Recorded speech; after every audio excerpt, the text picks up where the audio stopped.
men of God over here. Amen. Come on. Some of the most underrated folk in the church. We forget about them just until they're not there. Praise God for you all. Amen. Amen. And I see Pastor Bowman is no joke either over there on them drums. Amen. If you have a Bible, turn here quickly with me. I want to deal with your theme scripture for a few minutes, and I won't be long if the Lord says the same. Amen. Exodus chapter 14. And there in the 14th chapter, if we could begin here at the 10th verse. And if you're following along here in Exodus, the 14th chapter, there at the 10th verse, if you're following along as I'm reading from the New Living Translation, you'll find these and similar words. It says, as Pharaoh approached, the people of Israel looked up in panic when they saw the Egyptians overtaking them. They cried out to the Lord and they said to Moses, why did you bring us out here to die in the wilderness? Weren't there enough graves for us in Egypt? What have you done to us? Why did you make us leave Egypt? Didn't we tell you this would happen while we were still in Egypt? We said, leave us alone. Let us be slaves to the Egyptians. It's better to be a slave in Egypt than a corpse in the wilderness. But Moses told the people, don't be afraid. Just stand still and watch the Lord rescue you today. The Egyptians you see today will never be seen again. The Lord himself will fight for you. Just stay calm. Then the Lord said to Moses, why are you crying out to me? Tell the people to get moving. Pick up your staff and raise your hand over the sea. Divide the water so the Israelites can walk through the middle of the sea on dry ground. And I will harden the hearts of the Egyptians, and they will charge in after the Israelites. My great glory will be displayed through Pharaoh and his troops, his chariots, and his charioteers. When my glory is displayed through them, all of Egypt will see my glory and know that I am the Lord. That is the reading of God's word. You may be seated. I want to deal with the theme for a few minutes, and Pastor Harrison, if you don't mind, I just want to tweak it a little bit. All right, because your theme is confronting the impossible. And I want to talk, Pastor Bowman, for a few minutes from the subject, confronting the impossible with God. Confronting the impossible with God. That we are faced with confronting some impossible stuff. If you have not noticed and paid attention to the news, we got some impossible stuff going on. We got impossible stuff going on in our communities. Impossible stuff going on in our churches. I wish I had some help in here. Impossible stuff going on in our country. Impossible stuff going on all around us. And we are called to confront the impossible.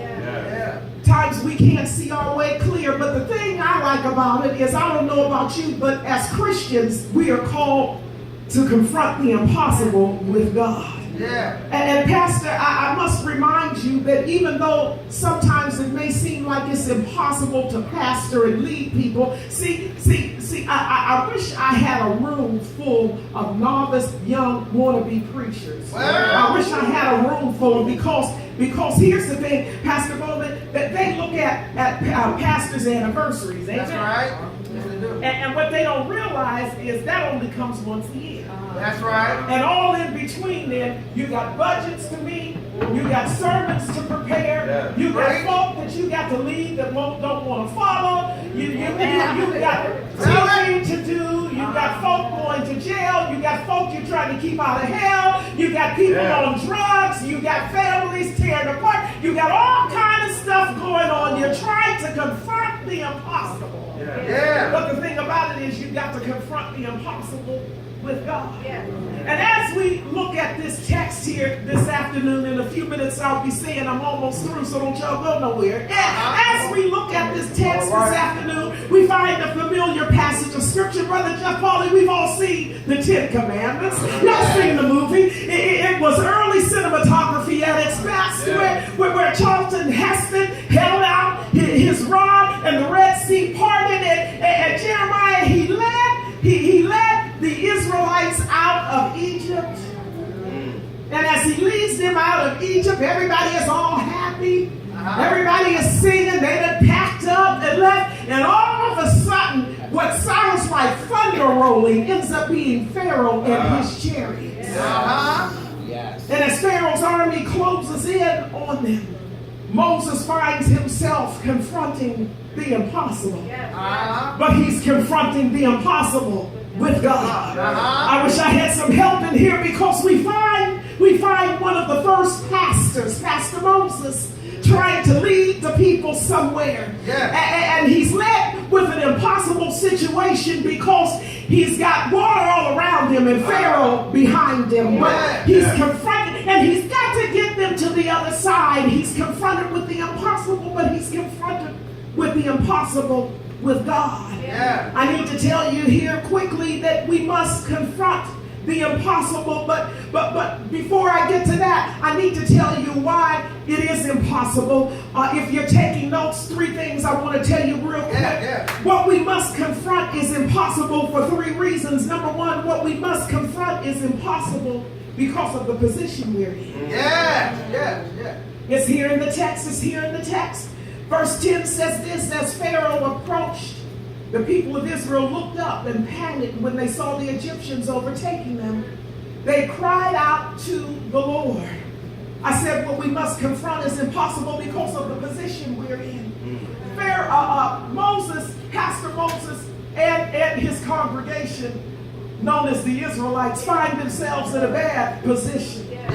Because, as I said, they've got Pharaoh behind them and water all around them and rocks over in that area, mountainous areas, and they got to get to the other side. They find themselves in an impossible position because of the position that they're in. I need to tell you that every now and then you'll find that what you have to confront is impossible because of the position you're in. Sometimes it's a position you put yourself in, but other times it's a position that somebody has put you in. I wish I had somebody in here that has some friends. I'm not talking about the Facebook crew. I'm talking about your real friends. And sometimes your friends put you in a bad position. But I wish there was somebody in here beside me that had a family. Come on. That's right. Talk about it. Every now and then your family will put you in a bad spot. Lord have mercy. Let me move on. But what we must confront is impossible, first of all, because of the position we're in. But secondly, what we must confront is not only impossible because of the position we're in, but what we must confront is impossible because of the people we're called to lead. My God. I knew it would get quiet on that one. Yeah, what we must confront is impossible because of the position we're in. But it's also impossible because of the people we're called to lead. Look at verses 10 and 11, if you will. It says, as Pharaoh approached, the people of Israel looked up and panicked when they saw the Egyptians overtaking them. They cried out to the Lord, and they said to Moses, why did you bring us here to die in the wilderness? Weren't there enough graves for us in Egypt? What have you done to us? Why did you make us leave Egypt? Here in the text, we're reminded that what we have to confront is impossible because sometimes of the people we're called to lead. Can I talk to the pastors and the preachers and the ministry leaders here in the room? Every now and then, what you have to confront is impossible simply because of the people you're called to lead. Look here in the text. It says Pharaoh comes and the people of Israel looked up, and as soon as they saw Pharaoh, they panicked. Number one, they should have been watching where they were going, but instead they looked behind them and they see Pharaoh behind them and they panic. And Moses is in a bad position, and he finds himself in a position where what he has to confront is impossible, and it's simply because of the people he has to lead. They start bashing the pastor. Oh, it's here in the text. It's here in the text. They said they cried out to the Lord, but it said, and then they said to Moses, why did you bring us out here? Now, you all saw the movie just like I did, Sister Raymond. I didn't see anybody in handcuffs. I didn't see anybody held at gunpoint, making them go out of Egypt. And He asked him and said, why did you make us leave Egypt? Here, as long as things were going all right, they were fine. But as soon as things got bad, they turned on Moses. And so now we have in the text that the people they're called to lead have caused him to confront something that seems impossible. So what we must confront is impossible, first of all, because the position we're in. Secondly, it's impossible because of the people we're called to lead. Yeah. But thirdly, what we must confront is impossible because of the problem with our prayer life. Oh yeah, the problem with our prayer life. Can I go back to the text one more time? It says, as Pharaoh approached, the people of Israel looked up and panicked when they saw the Egyptians overtaking them. They cried out to the Lord and they said to Moses, why did you bring us out here to die in the wilderness? You don't see it yet. It's here. It says, weren't there enough graves for us in Egypt? What have you done to us? Why did you make us leave Egypt? Didn't we tell you this would happen while we were still in Egypt? We said, leave us alone. Let us be slaves to the Egyptian. It's better to be a slave in Egypt than to be a corpse in the wilderness. Here, there is a problem with their prayer life. Moses is trying to free people. They've been slaves. And now as he's trying to get them free, he's confronted with an impossible situation because of a problem with their prayer life. It's here in the text. Verse 10 starts off, it says they cried to the Lord. But then they started complaining to and about Moses. Yeah. There was a problem with their prayer life. Because in addition to complaining, Brother Howard, there was a problem with their faith. If you look at their prayer, there was nothing positive being said. There was no request asking God to do anything. All they could do was complain. Every now and then we have to confront some impossible situation, and it's because there's a problem with our prayer life. Can I ask somebody, how are you praying to God? Who are you praying to?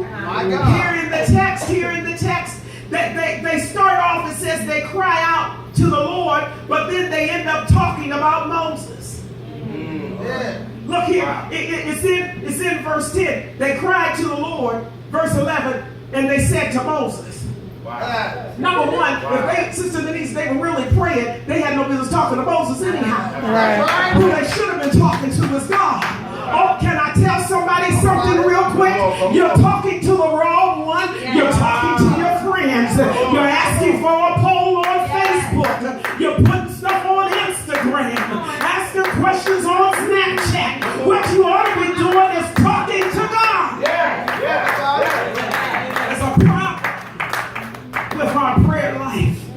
Yes, stuff is impossible that doesn't have to be impossible because of the position we're in.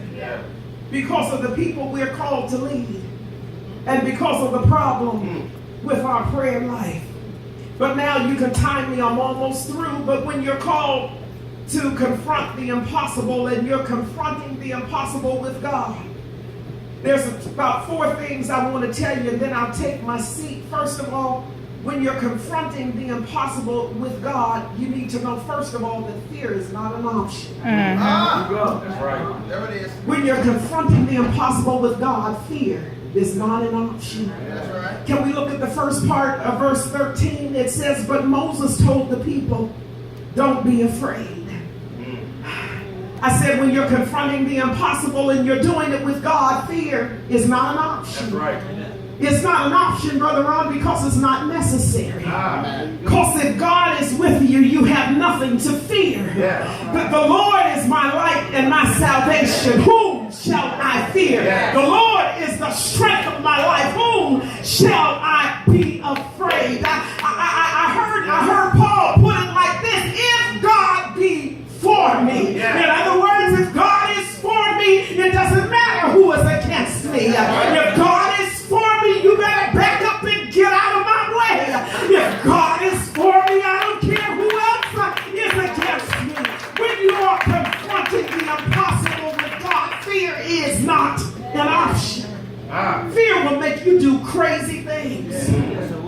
Fear can become paralyzing. But not only that, fear and faith do not mix. It's worse than trying to mix oil and water. You can't say, I have faith in God, but I'm afraid. That's true. Just say, I want to have faith in God because I'm afraid. That's why I like the Bible. I like the Bible. I wish we would get into the Bible the way it's written. Amen. It beats any reality TV. Lord have mercy. It is so. There's all Scandal, Empire. Lord have Greenleaf. Lord have mercy.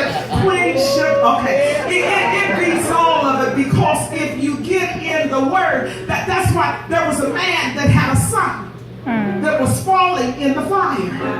And the disciples could not help him. And he asked the Lord showed up. Amen. Every now and then Jesus has to show up because we make him look bad. Amen. And so Jesus showed up and asked the man, sir, how can I help you? He said, I brought him to your disciples, and your disciples couldn't help me.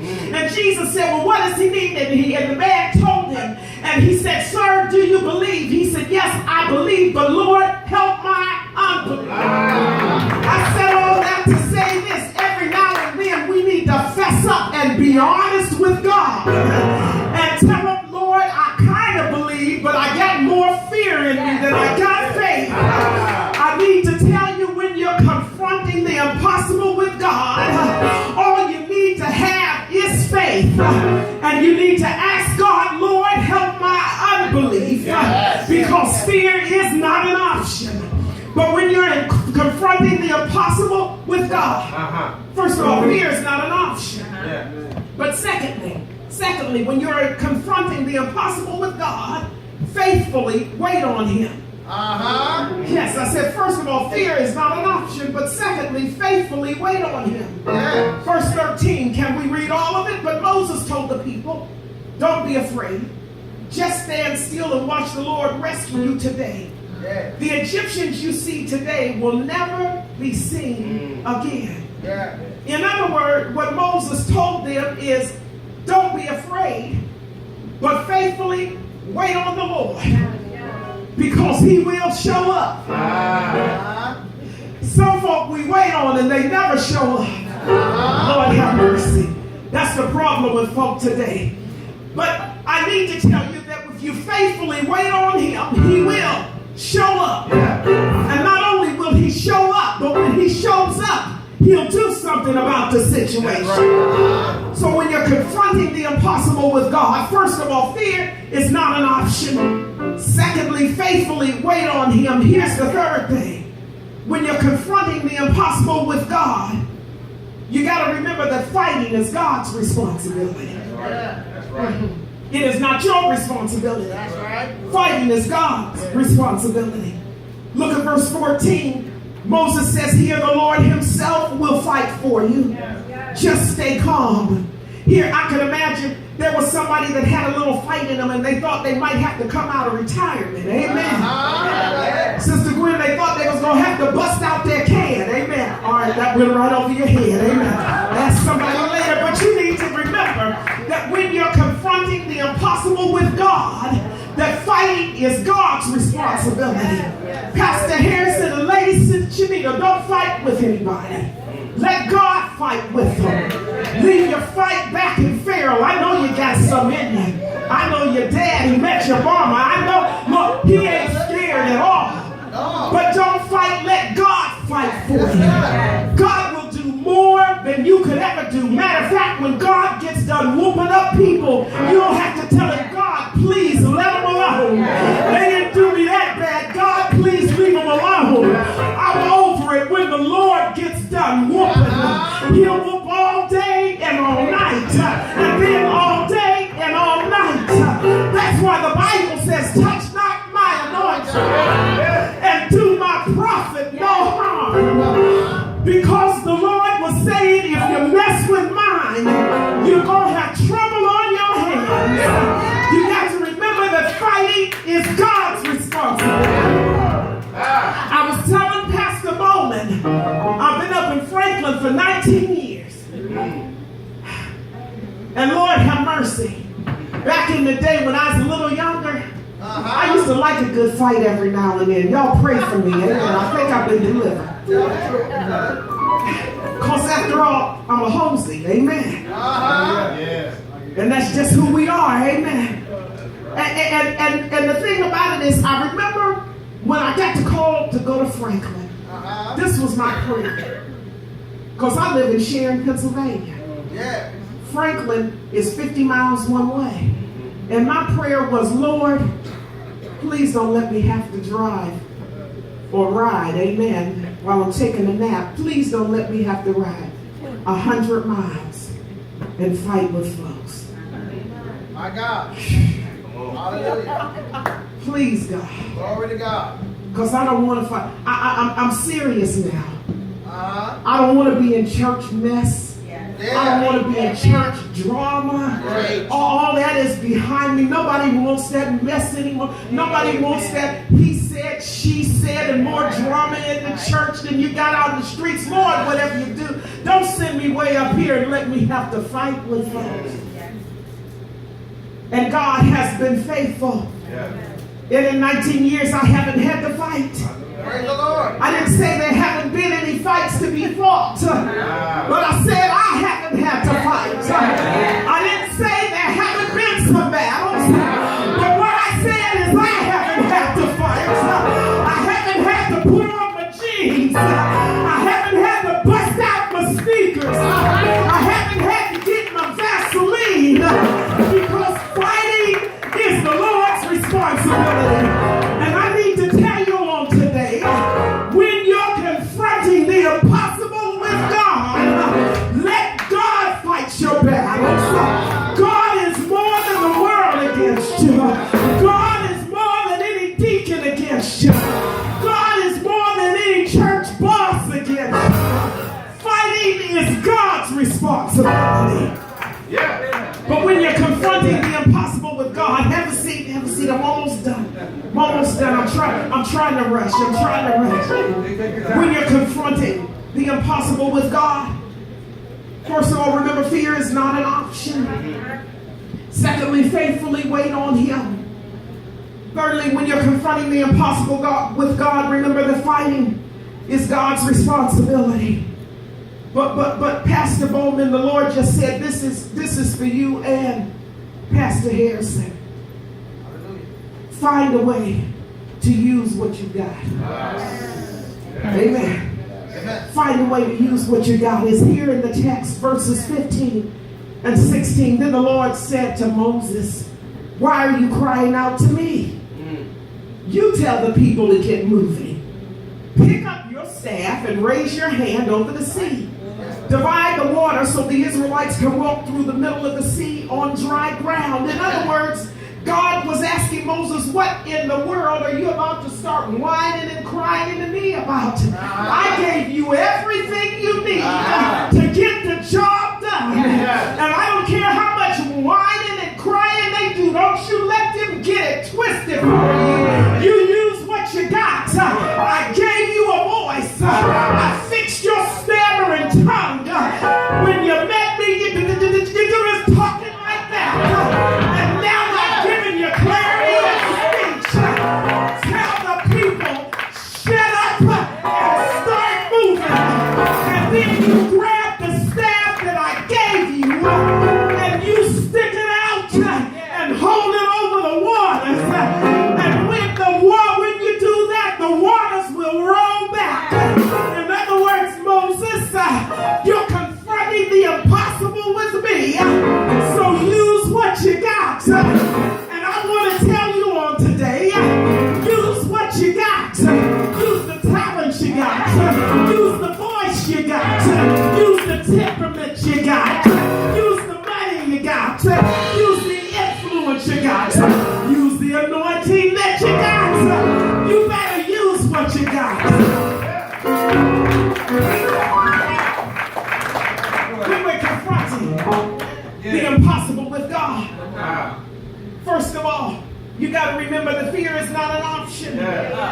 When you're confronting the impossible with God, you got to faithfully wait on Him. When you're confronting the impossible with God, remember, fighting is God's responsibility. When you're confronting the impossible with God, find a way to use what you've got. But and I know I said 4, but and I don't usually do this many, but I got one more, and I promise I'll take my seat. But when you are confronting the impossible with God, after you find out that fighting is God's responsibility, and after you find a way to use what you've got, fifthly, finally, God will be glorified. See, that's what it's all about. You missed it. That's the shouting news. I said when you're confronting the impossible with God, finally, God will be glorified. Look to 17 and 18, these verses, if you will. It says, and I will harden the hearts of the Egyptians, and they will charge in after the Israelites. My great glory will be displayed through Pharaoh and his troops, his chariots, and his charioteers. When my glory is displayed through them, all Egypt will see my glory and know that I am the Lord. In other words, when they confronted the impossible with God, finally God was glorified. I need to tell you that God is just the same today. And when you confront the impossible with God, finally God will be glorified. In the sweet by and by, at the end of the road, finally God will be glorified. It ain't over until God says it's over, because finally God will be glorified. When it looks like it's not going to happen, remember that there's a finally coming. And when it finally arrives, God will be glorified. When it looks like the enemy has the last word, remember there's a finally coming. And finally God will be glorified. When you don't have people in the seats, don't worry about it, because finally God will be glorified. When you're struggling to make ends meet, don't worry about it, because finally God will be glorified. When it looks like they won't do what God has told you to tell them to do, preach anyhow, because finally God will be glorified. There's a finally coming when you're confronting the impossible with God. And when that finally comes, God will be glorified. You need to know God is not going to make himself look bad. We're worried about saving face. We don't want to look bad. God does not want to look bad. And he won't look bad. And finally, God will be glorified. I'm going to ask you to stand with me on this evening. Finally, God will be glorified. Pastor Moses and his Israelite congregation, confronted with an impossible situation, and yet still they made it safely across, and finally God was glorified. That's a word for somebody, because right now you're confronted with an impossible situation. But hold on for finally. The last chapter has not been written. The book is not finished yet. Hold on just a little while longer. Faithfully wait on him. He will show up. The old saints used to say, you can't hurry God. No, you just have to wait. You have to trust him and give him time. No matter how long it takes, he's a God that you can't hurry. But he'll be there, don't you worry. He may not come when you want him, but he's right on time. There is a finally. And in that finally, God will be glorified. I'm going to ask Pastor